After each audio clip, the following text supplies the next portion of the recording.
Okay, so we are recording, and this is a little introduction to Geogebra for Math 112. So this is the calculator suite. You can input stuff over here, like if you want to plot a line, 2x plus 3, this y equals 2x plus 3, and there's the equation of the line.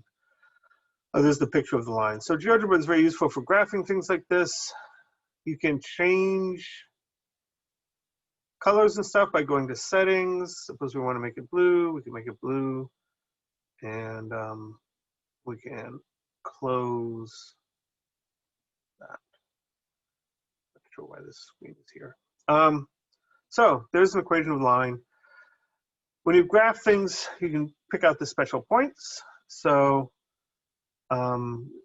the special points for this line are the x-intercept, that's A, tells you it's at minus 1.5 comma 0, and the y-intercept is at B, it's 0 comma 3.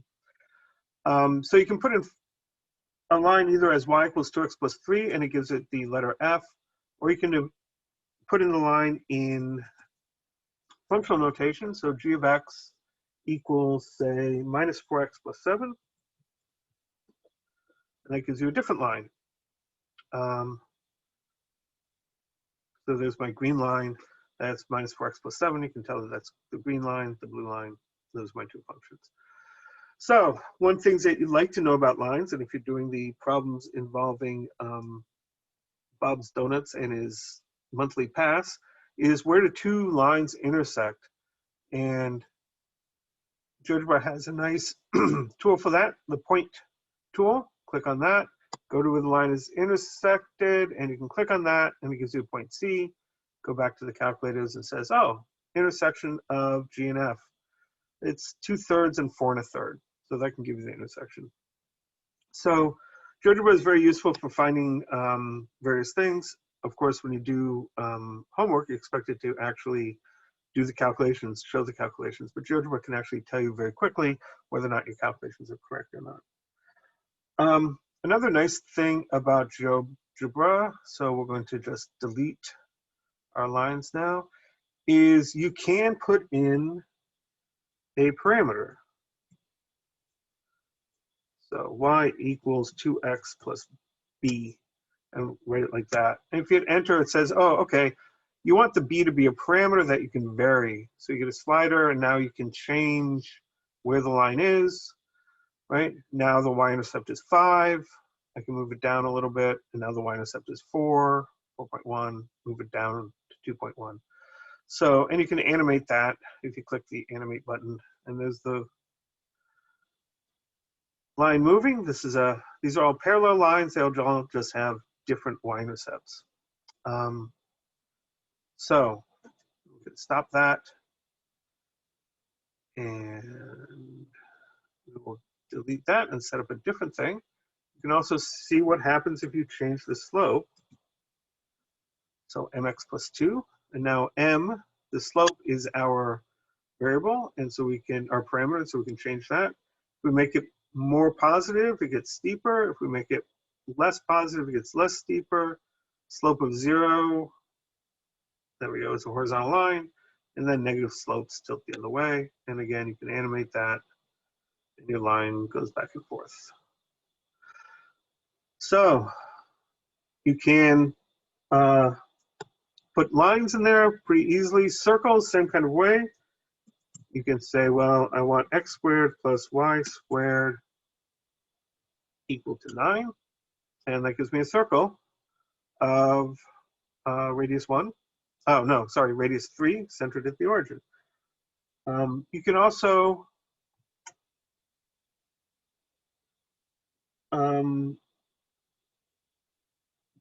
put circles in other places. You can put in the circle command, right? And that says, tell me what your center is and tell me what your radius should be. So you open a parentheses.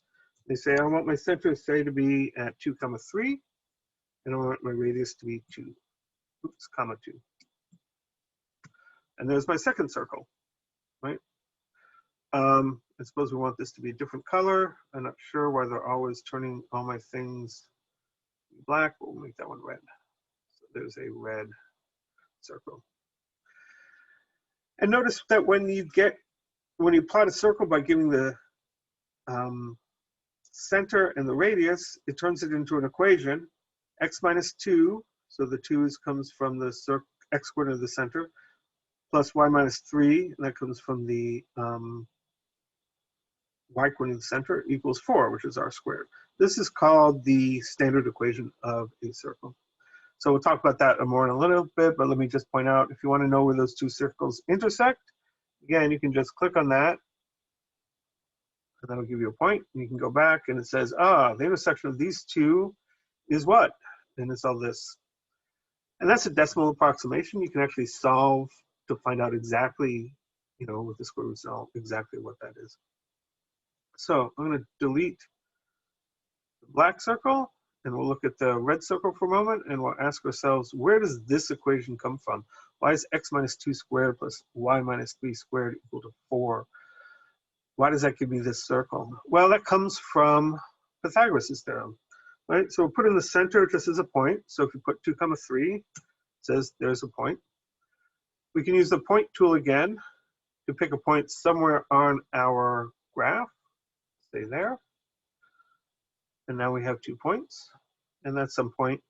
I can take this point, and I'm going to change its title. We want to call that point x, y. It's some point on the circle. I don't know exactly where it is. We want to show the caption. Great. So there's the point x, y. It's somewhere on the circle. There's the point A. The segment tool is very useful because here's the segment tool. You can click on one point, click on the other point, make the connection. Tells me F. If I go back and look at the segment, this number here, that tells me exactly how long that segment is. It's a distance of 2 units. We knew that because that's the radius of my circle. So we can change that to, and say we want the caption to be 2, and show the caption. So this distance is 2. So where does this formula come from again? Well, let me get create another couple of line segments. Segment from here to just about underneath my point x, y, and then up to there. Great, and I'm going to color these two. I don't know why everything's coming in black today for some reason, but I'm going to make them both blue.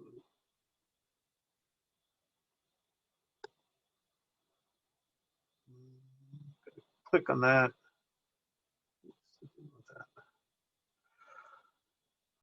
Sometimes computer's a little annoying. So let's undo that, go back to here, click on H, make that blue. There we go. So there's my little right triangle here, right? G, this distance, and H is this distance, and then this distance here is 2. What do we know about Pythagoras and right triangles? Well, G squared plus H squared better be equal to 2. But what's G? This length is the distance from the center to the point C. That's the x coordinate, which we're calling x, minus 2. That's my x minus 2 squared.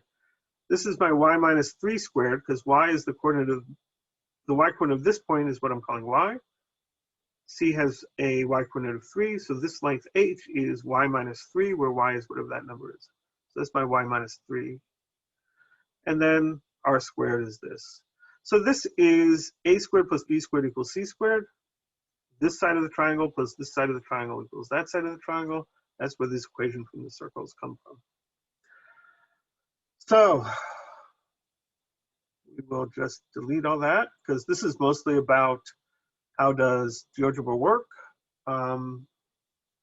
You'll see that argument in more detail in the lecture notes. You can also, for circles,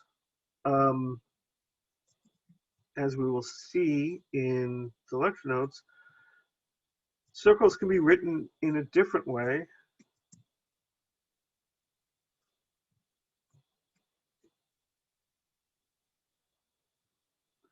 And I want this to be equal to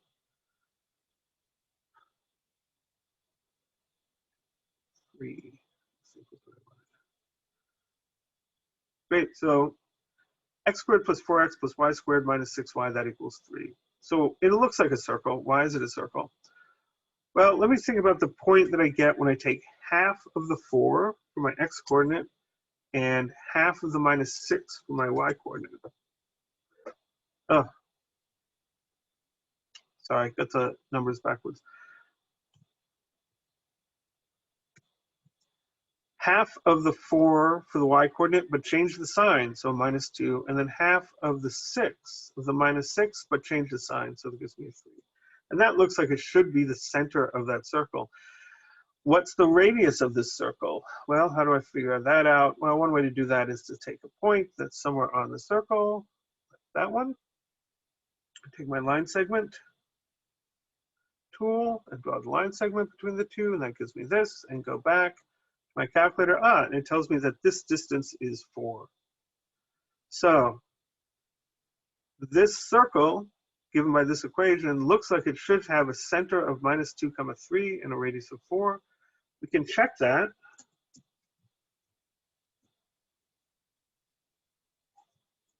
Minus 2, 3 and radius of 4. And we ask it to plot that, and lo and behold, it just draws the same thing again. So this equation up here, x squared plus 4x plus y squared minus 6y equals 3, is the same as the circle with center of minus 2, 3 and radius 4, which is given by this equation. To get from this equation to this equation involves something called completing the square, and we will talk about that also during the lecture. So Geogebra is, in general, a very useful tool. It can do a lot more and a lot easier than a graphing calculator. That's why I use it. And so I encourage you to play around with it a little bit. Okay, so that's the Geogebra lecture, and then you can go and do the rest of the, read the rest of the lecture notes, and that will